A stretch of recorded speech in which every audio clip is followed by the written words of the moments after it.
Oh, you thought Project 2025 was scary, but you haven't heard about Project Esther yet, have you? While we've all been distracted worrying about Project 2025 and looking at statistics to see how much of it has actually come to fruition at this point, back in October of 2024, the Heritage Foundation submitted Project Esther, and I'm telling you, it's 1,000 times worse than Project 2025 could ever dream of. Project 2025 is just the beginning of this manifesto. And making a comparison, The Handmaid's Tale, that was the first book.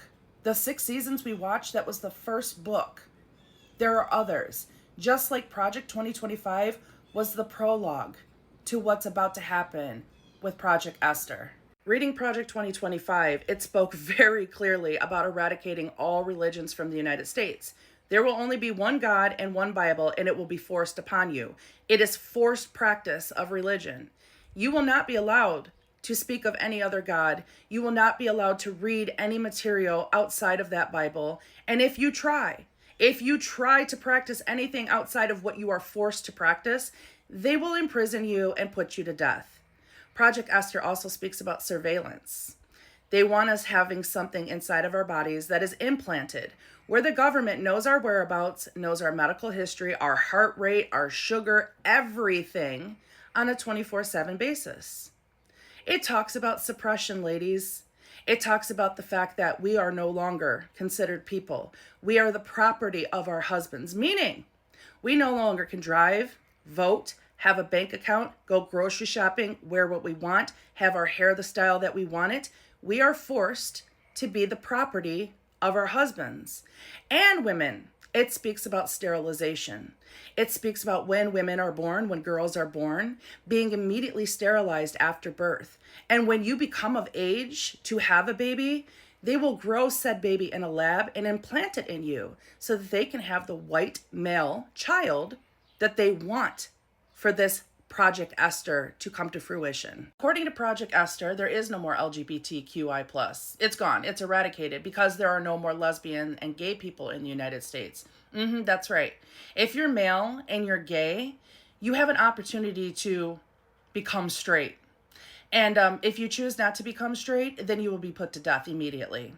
And women, they don't really give a fuck if you're a lesbian or not because you still have a working womb. So you'll be forced to marry a man anyway, and oh well, just deal with it. Project Esther isn't just a legislative plan. It's a theological plan as well, with roots in dominionism. And if you don't know what that means, it means having control over all living things, human beings, plants, animals. It means that as a man, you control everything like a god. It states very clearly in Project Esther that it has been written to replace the Constitution of the United States with biblical law. That is the whole purpose of Project Esther. Criminalization of abortion with death penalty being the reward will be a national thing for all of us. It won't matter state by state anymore what your governor and your senators say.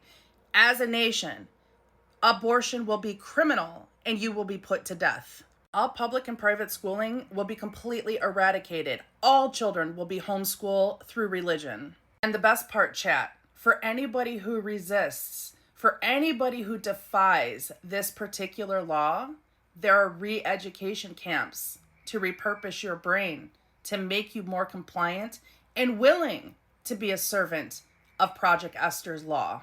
By the way, none of this is written in code. I'm not assuming or coming up with ideas based off what I read. No, this is quite literally how it's written. Very, very, very blunt for all of us to completely understand what we're about to face. Project Esther, like Project 2025, was written by the Heritage Foundation, so it's obviously backed by Christian nationalists. But it is so deeply rooted in white supremacy and Nazi rhetoric that it literally makes my skin crawl. And if it doesn't make your skin crawl, I need you to go right ahead and run this shit back and listen to what I said again.